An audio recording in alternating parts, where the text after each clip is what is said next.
Hello বন্ধুরা, লক্ষ্মী কিচেনে সবাইকে স্বাগত জানাই। আজ আমি তোমাদের সঙ্গে পেয়ারা মাখা রেসিপি শেয়ার করব। এখানে আমি 3টে বড় সাইজের পেয়ারা ভালো করে ধুয়ে আমি কেটে রেখেছি। এরপর দেব এর মধ্যে বিট লবণ আর লেবুর রস।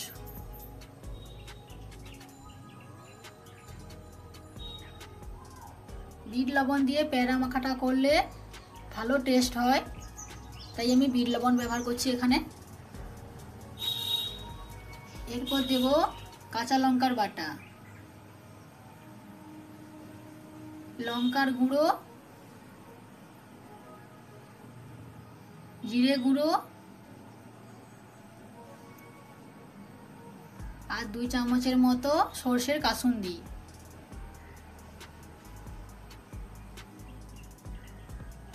সব মশলাগুলো দিয়ে এবার আমি পেয়ারাটাকে ভালো করে মেখে নেব।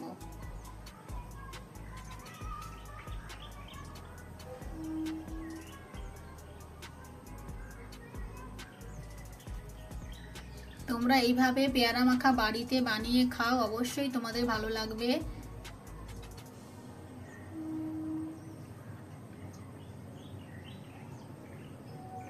সব মশলাগুলোকে আমি পেয়ারার সঙ্গে ভালো করে মেখে নিচ্ছি।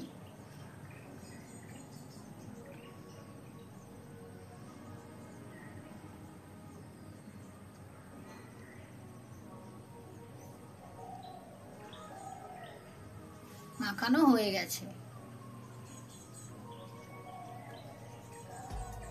আমার পেয়ারা মাখা যদি তোমাদের ভালো লাগে, অবশ্যই আমার ভিডিওতে একটা লাইক দিও।